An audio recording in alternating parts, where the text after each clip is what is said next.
What's up, everyone? It's Andrew Bermudez, co-founder and CEO of Digsy, the free commercial real estate search engine. We have a great show, but before we get started, I would like to make you aware that if you do like the content we're publishing, if you're watching this on YouTube, please make sure to hit the thumbs up button and also subscribe. That helps us out tremendously. Also, if you're listening to this in an audio podcast, please make sure to leave us a review on Apple Podcasts, as it helps us tremendously in making people aware of the content, and we'd love to hear from you on the Apple Podcast.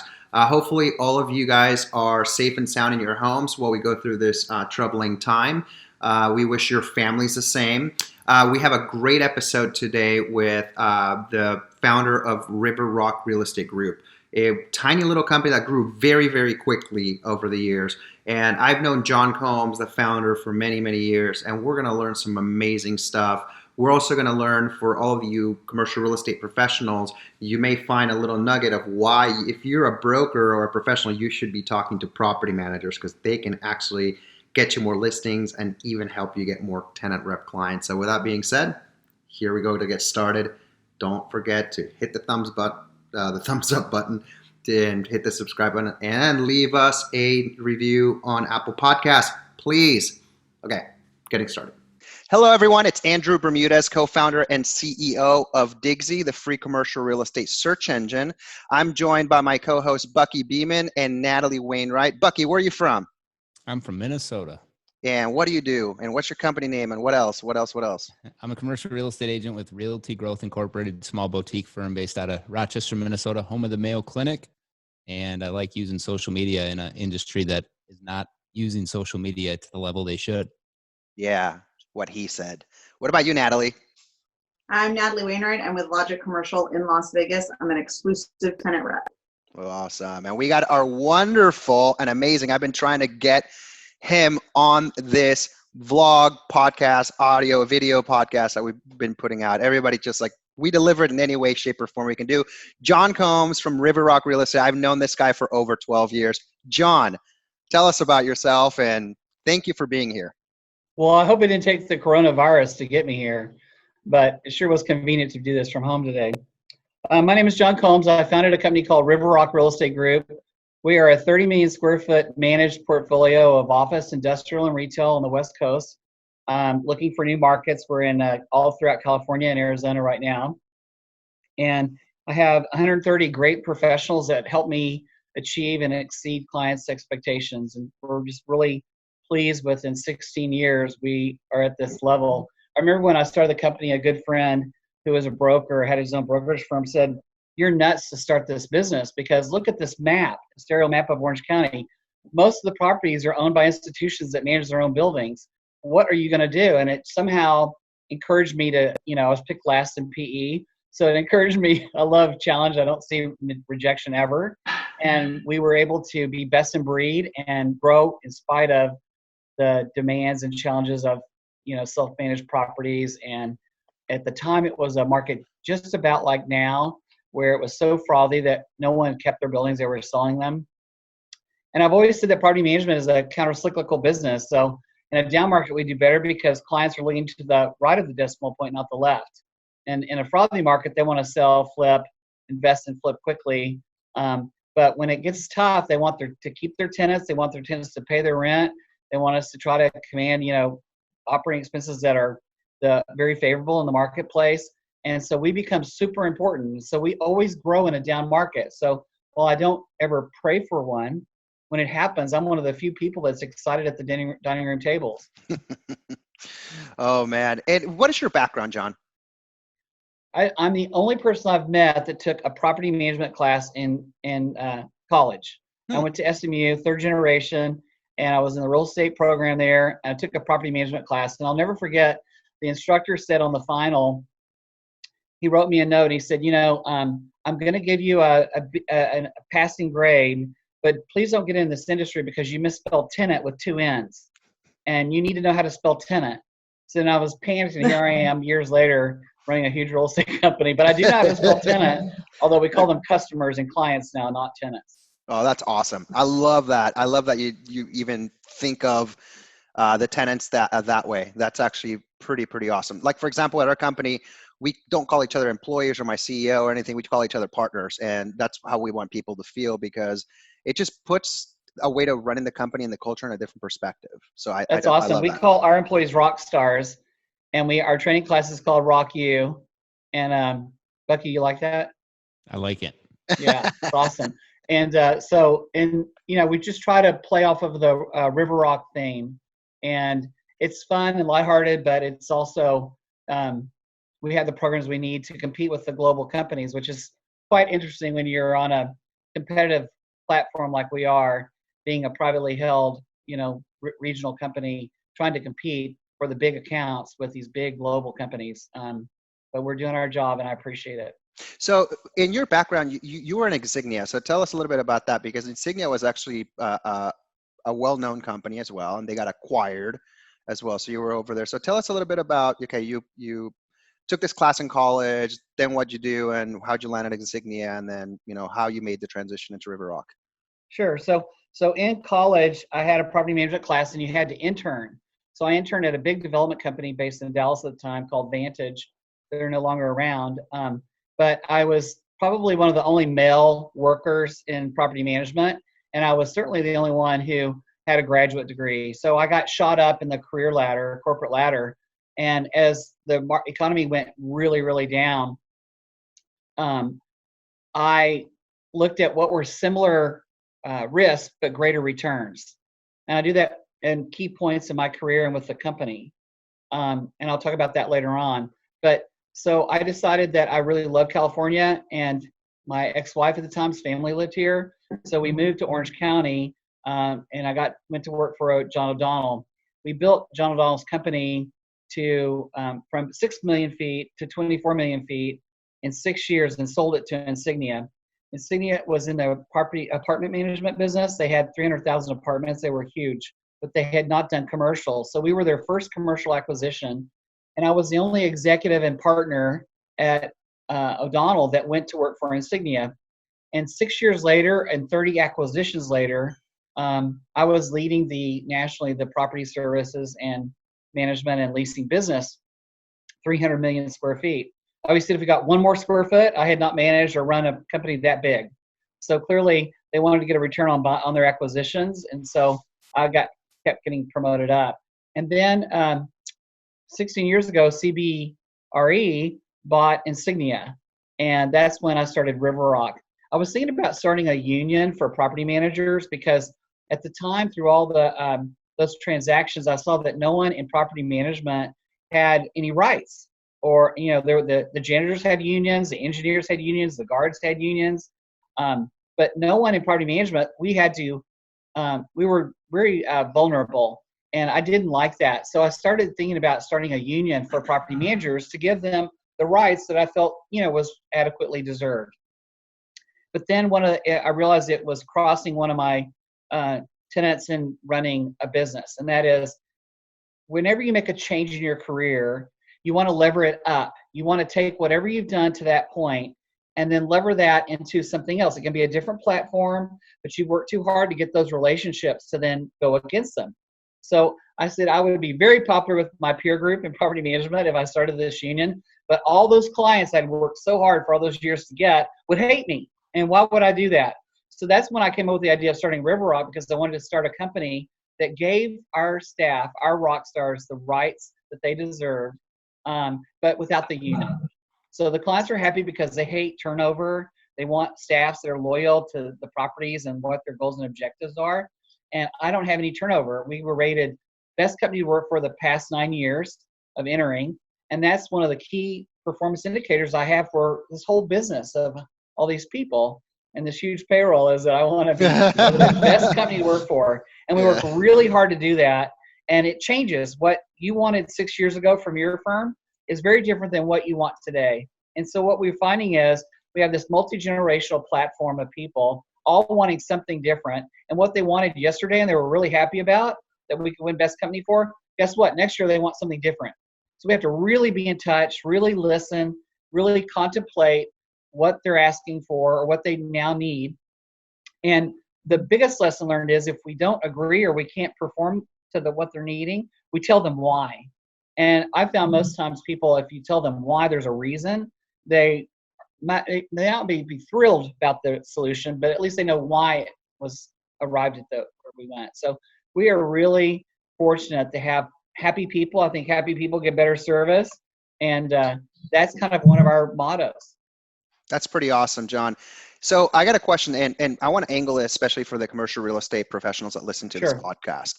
So one of the key things that you did, which is super hard, is when you left O'Donnell and went to Insignia, and then you started RiverRock. Now you're competing with Insignia, who's CBRE now, and it's got a big portfolio of customers.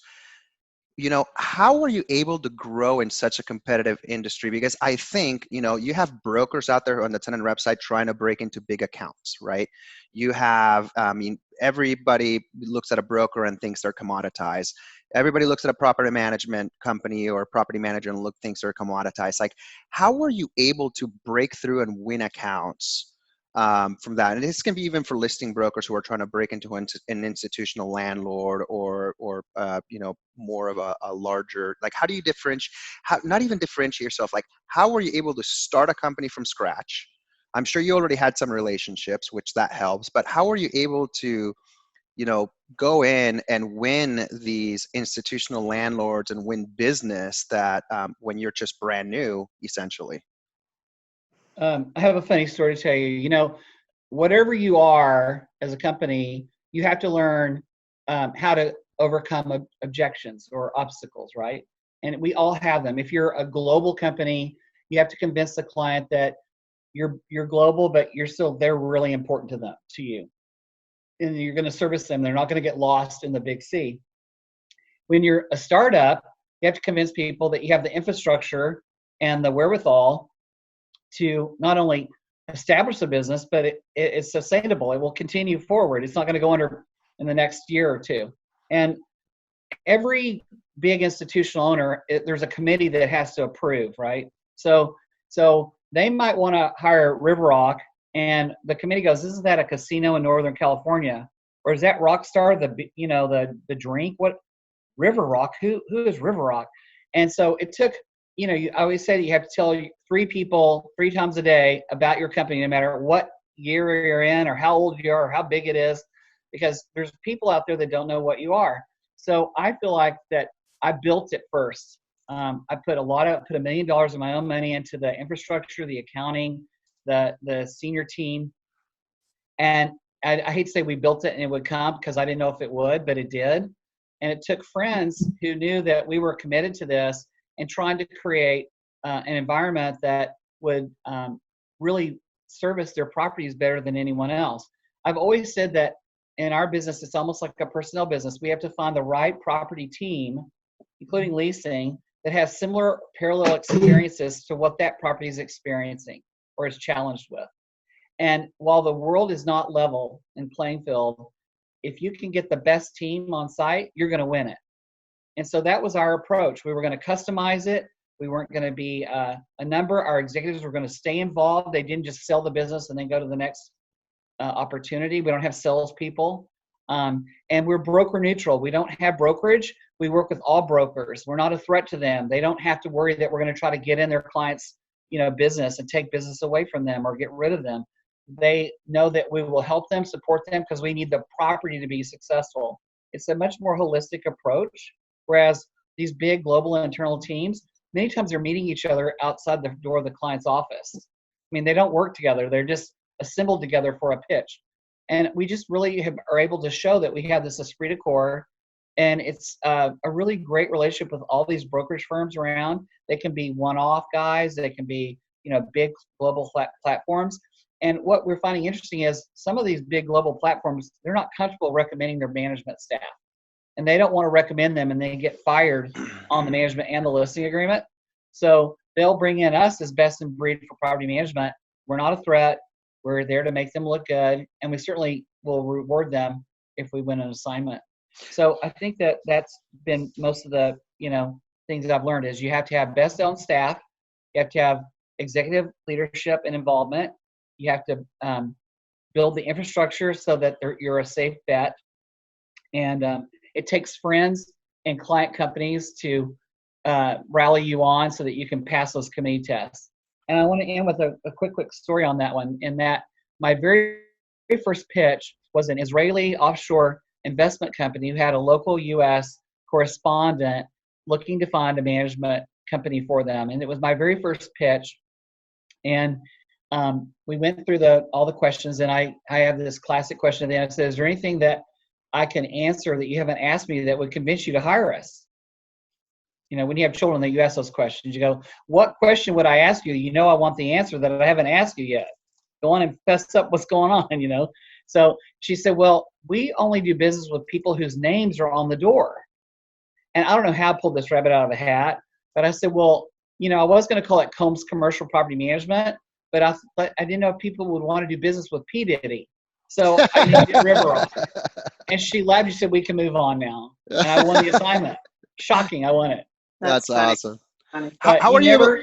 You always have obstacles, and you just have to do your best to plan for them. And then I think if you don't have the right strategy to answer that question, because many times these obstacles you don't see, right? They're individualized.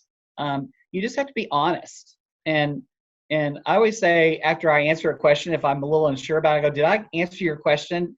Was that what you were hoping you would hear? What is there anything we need to talk more on that? Because I don't want an obstacle in a pitch to drive me not winning the assignment, if that makes sense. Oh, totally. I do that with, I'm the CEO of the company, so I deal with a lot of teams, and whenever I end a conversation, I go, hey, any questions? Do you fully understand this? Did I miss something, et cetera? Because there has to be this clear communication so like that both people or all the stakeholders are on the same page. Right. Because it not only helps you win the business, but at the same time, it lets you understand the customer, Sure. which really, it's not about winning the business, it's about keeping the business as well, right? A big breakthrough for me was also in interviewing. If there would be someone that had a mannerism or something they would say, they would refer to someone in a way I didn't think was very, maybe was more insightful, that they weren't, objective, or they had prejudices or whatever. And so I've learned in interviews, if you have an issue inside that is not real positive on this person, ask them more about that component in different ways to either validate your concern or get it over with. So, because sometimes someone just says something or they have a mannerism and it just keeps you from hiring them. And they're great people. And you can't afford in today's market, as tight as the labor market is, to not hire that right person. I remember when I never interviewed, because I got the job in Dallas after SMU, after entering there. I remember coming to California to interview with O'Donnell, and I read a book, How to Get the Job You Want, Not the One You Have. And in the back it said, don't eat a meal in your interview, because you might have a mannerism in eating that turns them off and you don't get the job. It has nothing to do with your abilities or if you would be great at it. And so the plane was late, so I went to the partner's office at O'Donnell. They said, we don't have time to go to lunch, so we've ordered in sandwiches. And I went, oh no, because I don't have good luck, trust me. And so they ordered the sandwiches. They came in on hard Kaiser rolls with the meat in the sandwich, and I bit it, and the meat shot out the sandwich and landed on the managing partner's desk where he was eating. I said, well, it was going so well till now. And everybody laughed, and I got the job, thank God. But I mean, I was horrified that lunch meat was shooting across the table to him. Oh man, that's like a cartoon. That's something that would happen to me. So one more question, John, before I turn it over to our co-host. So when you, like the Israeli company, right? Like who are like three critical types of professionals that like help you break through into accounts like that? Is it brokers? Is it landlords? Is it past relationships? Like who are like the three critical commercial real estate professionals in the periphery that are critical to you growing your business? Well, let me start with saying, if you enter a marketplace, right, that you haven't been in before, and you hire this incredible leader in that market, and everybody goes, well, that's a fluke. How did they come to this market and get Mary or Steve or whatever? And you hire them, and you really are searching, and you have a little luck growing, and you hire the second person, and you hire another great second in command. They're going to go, oh my gosh, they know what they're doing. They're so real estate people love to talk. So they talk much bigger than what's actual reality in life.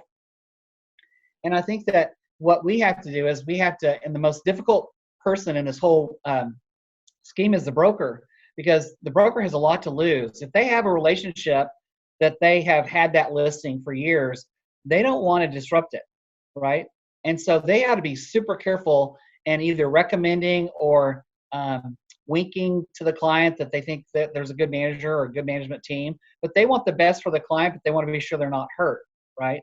So the broker is the most complicated one to help us, but many times they are very convincing because they've developed a reputation with the client where they trust them and they know what they're doing and they know they don't want to mess it up either, or it's income to them.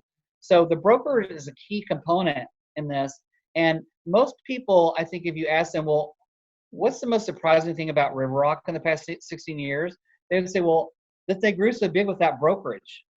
But we use that as a lever, as a way to get into accounts that we probably wouldn't get in otherwise. If I had been a competitive global company, those brokers wouldn't have recommended us, and they would have fought hard to keep us out.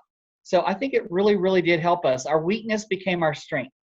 The second thing is, it's so difficult to hire. I mean, even in a down market when there's a lot of people, not necessarily the people you want to get are the people available for work. Sometimes you have great people that were laid off, or the property sold and you can snag a jewel that wouldn't necessarily be available.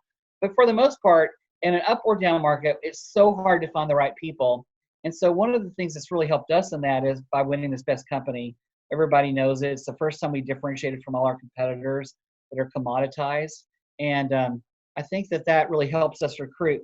The other part of that in recruiting is we wanted to make sure our office wasn't this boring commercial real estate company with workstations. So when you walk into our space, I wish I could show it to you today, but if you walk into our space, it almost feels like a spa, and it's very calming and relaxing.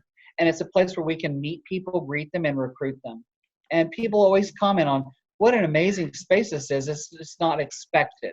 And I don't think anyone ever expected RiverRock or John Combs to get ahead in the world. And it's just so exciting to see that. The other part is, I want to tell you, as I mentioned earlier, the best people on site win the assignment. And the most creative people who have had those experiences on site win. And so it's really a challenge to find the right property manager, the right construction manager, and the right broker. But those are my three categories to success. And if I told you my secret sauce, I'd have to kill you. All right. Well, so it sounds like the broker's the critical component and the critical professional in your business. Absolutely. Okay. I got a question, John. Sure.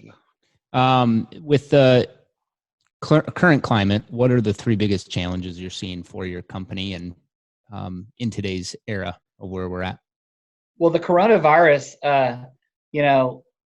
biohazard, no one anticipated or planned for. I mean, there have been horror movies about it, but there's horror movies about a lot of things that no one planned for. They just pray it never happens. So we are seeing, email activity, traffic's up double, triple. It's active instead of 9 hours. It's active 14 hours a day. I get such fatigue on email and texting by 4 o'clock. I just have to go for a walk. I can't deal with it. It's just crazy. But I think one of the biggest challenges was this whole fire hazard, which now I'm reading they say could happen again and again and again. So we have to now prepare for that. The second thing is, it's a very capital intensive business, property management. It's a people business, and people can walk out the door if they're not happy. And it's a death knell in property management.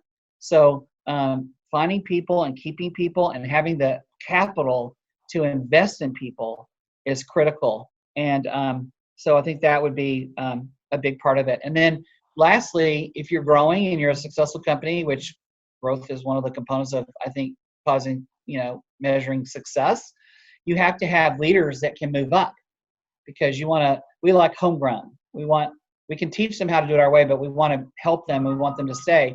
And young people like the three of you, you want to feel like your careers are moving forward and that you're influencing the organization, and that the organization you don't have to grow when the organization grows, you grow when you grow, right? So we've created a whole emerging leaders program, and we've picked our top 12 most promotable people at all levels in different departments. and we're giving them intensive training on leadership. How do you say no? How do you give a job performance review that's not positive, but keep the people? How do you let staff know when you're unhappy with something they've performed, but you don't want them to get depressed? How do you help people with time management problems? What about the most intensive, most passionate employee who's having a stressed out, breakdown? How do you deal with that? And so we have trainers, and we have groups, and we have mentors, and we're really trying to take our emerging leader program to a whole new level. And then lastly, the other thing that we're really working on is ESG. And we brought in Dave Pogue from CRE, who ran their global program. And he's doing amazing things with us, learning how to measure and quantify ESG and make sure, because we want to be that company with a high score, that we're on the right track to do that. And he's now our chief strategy officer, making sure we achieve that. And I think ESG, especially after this biohazard pandemic, is going to be super important to everybody. And so it starts with taking care of our employees and making sure they're healthy. That's a good answer. Yeah, that's great stuff. Why don't you take? I had a virtual training session today with my Equinox trainer, and I thought to myself, this is the stupidest thing I've ever heard. I'm going to put my phone up on FaceTime, which it makes me look 100 years old, and I'm going to be working out with him telling me what to do on the back porch. And it turned out wonderful. And then I thought to myself, this is so much easier because I don't have to drive to the gym. I can just go downstairs, do my workout. It's a lot about body weights anyway in the future, and bands, elastic bands and stuff. So I said, and I can just go shower and I'm done. I'm back at work. How efficient is this, and how easy? And then I was like, yeah, but I miss my friends, and I miss seeing my competitors, and I miss seeing my the brokers that are at the gym on the treadmill next to me, talking about deals, and I miss all that terribly. So, we're finding, and we keep surveying our employees, because we went from basically a desk-dominated position to commuting. We did 130 people in 5 days. I was really, really happy. I did my first Zoom meeting last Friday.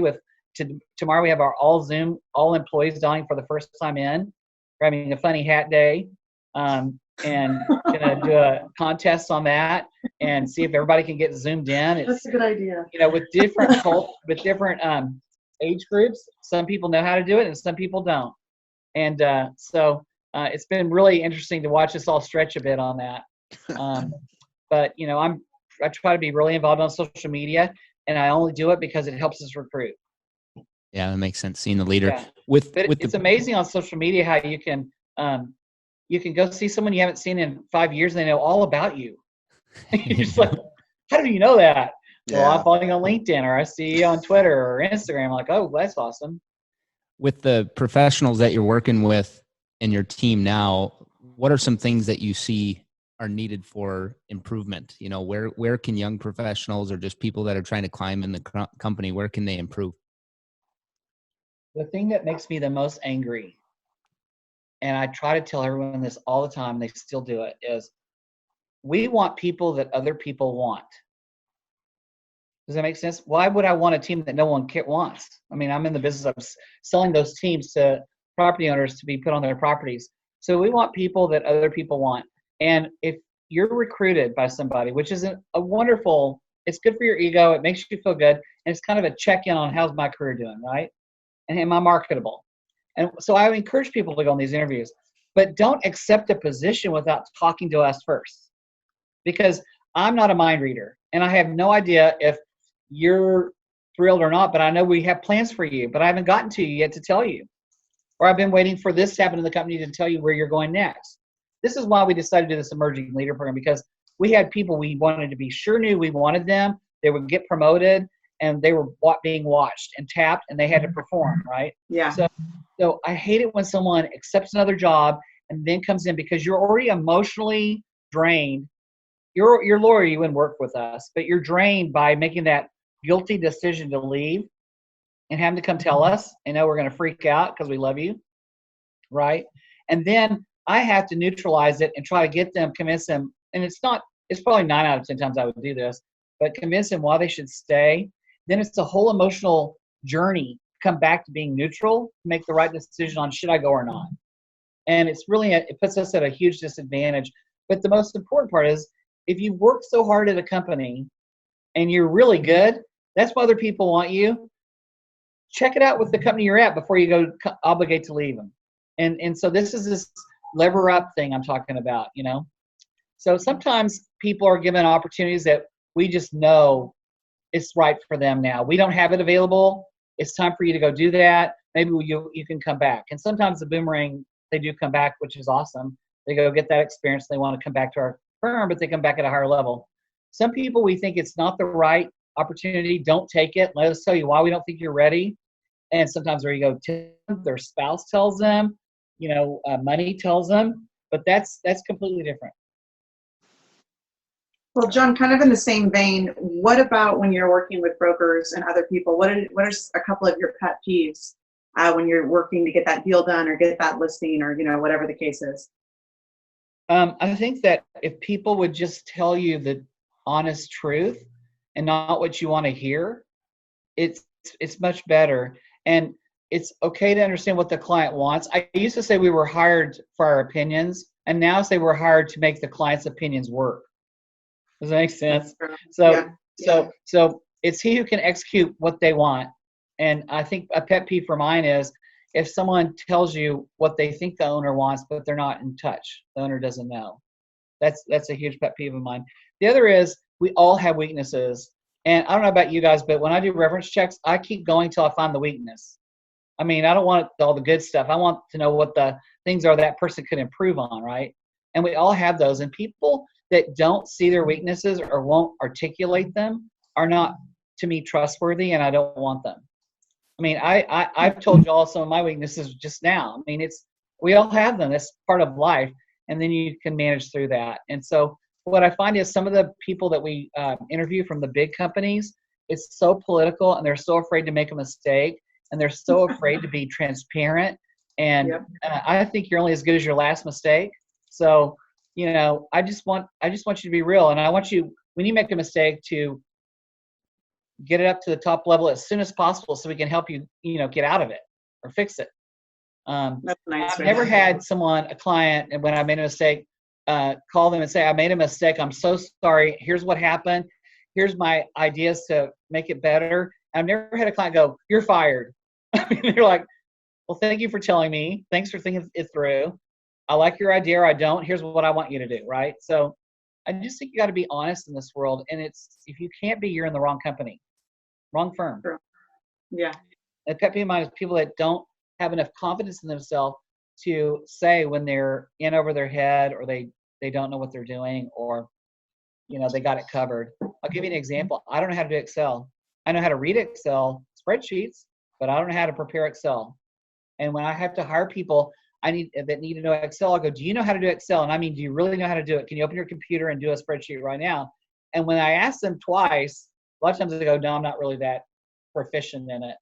And I said, well, I'm glad you told me now because we were going to test you. And if you had lied, you wouldn't get the job. I mean, I just think you got to be fair and, you know. Yeah.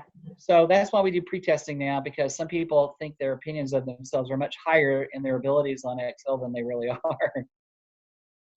It sounds like it rolls back to the thing, like, don't tell me what I want to hear, just be transparent with me. Absolutely. I think so. So, hey, John, this has been great. And what message do you want to communicate to commercial real estate pros, brokers, potential recruits, et cetera, before we sign off?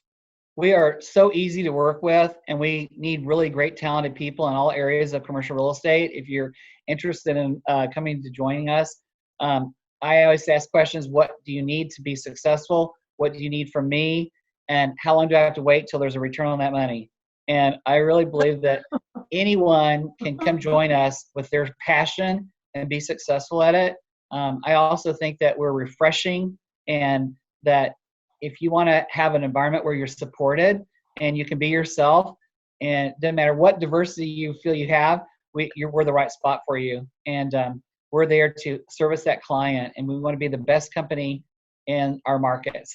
And, you know, one thing that we didn't touch on that I would like to have a message for is the tenant rep brokers that bring you deals. Like, what message do you have for them? Well, I hired a tenant rep broker because our lease is coming up, and I wanted, we don't do tenant rep. And so I wanted to really try to learn from the best of the best in the tenant rep business. So I hired Savills, and they are doing a great job. And what I've learned is that we don't know as a firm, sometimes we're not in this business of moving ourselves to other space. So we're learning a lot about, it's been 10 years. What does the firm need in technology? They want, stand, sit desks, things that might be common to all of you, and because you're setting up your offices, that we haven't done for 10 years. So there's a lot out there in technology and ergonomics and just, well, for example, we have a coffee lunchroom. We don't have a cafe. I think we all know the difference between a cafe and a lunchroom. Our lunchroom's in a all-enclosed, ugly space. We want a cafe with lights and windows, and if we can open the door and go in and out, great. So things have really changed in the real estate world, and we aren't tenant rep brokers. So we just interface on the properties we manage with these tenant rep brokers and try to listen to them, what their clients' perceptions are of the building and how we can change the path of travel or improve the quality of the path of travel as they come in the buildings and things. But for us now as a user, I now see how important the tenant rep broker is and their skill sets. And they're trying to figure out, when we say, well, we want that conference room, do we mean the 20-foot conference room table, or do we want two 10-foot conference room tables with a partition? I mean, they know how to ask the questions to help us figure it out. So we just did a whole visioning board of what we want the space to look like. And it was so interesting because we all kind of agreed on the image that we're going to try to drive, which is going to change our brand. And I've got to change that brand now in 23 offices once we finalize what we're going to do in the home office. Notice I don't call it the corporate office, call it the home office. The home office will drive the brand going forward in our relocation. So, you're talking about a major move, all new equipment, all new furniture, all new workstations. But, we have all these old desks. We need to get rid of those and get stand, sit desks and things like that. So I'm super excited about it. We're going to do some hoteling that we've been surveying people, and from coronavirus and people working from home, it's forcing some of us to see that it can work, or at least partly.